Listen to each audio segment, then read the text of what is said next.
Cette petite voix qui vous dit que vous n'êtes pas à la hauteur, on en parle? Vous savez, cette sensation quand le cœur s'accélère, les mains qui deviennent moites et cette petite voix qui vous chuchote « Et si tout le monde découvrait que tu n'es pas à la hauteur ?» Ce moment où on se sent comme un imposteur qui va être démasqué. Cette peur de ne pas être à la hauteur, elle s'invite partout, même sous des apparences quelquefois d'assurance, aussi bien dans le bureau du dirigeant que dans la chambre de l'étudiant. Et elle naît souvent dans ces moments d'enfance où un mot, un regard nous a fait comprendre que l'amour devait se mériter par la réussite. Si vous observez un tout petit qui fait ses premiers pas, il tombe, il rit ou il pleure, mais il se relève. Et puis pour lui, tomber, ça fait partie du chemin. Rien de plus.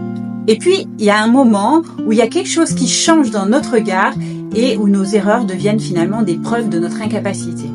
Et chaque faux pas, en tout cas ce qu'on imagine être un faux pas, va venir confirmer cette pensée. Je ne suis pas à la hauteur.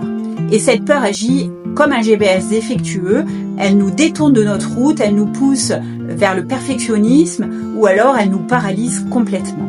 Derrière ce « je ne suis pas à la hauteur » se cache une attente impossible, celle d'être parfait pour mériter sa place dans le monde.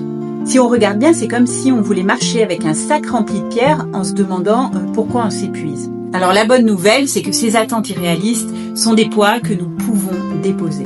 N'oubliez pas de vous abonner pour être informé de votre prochain rendez-vous psycho. Et s'il y a des sujets que vous voulez aborder en particulier, n'hésitez pas à me le dire en commentaire.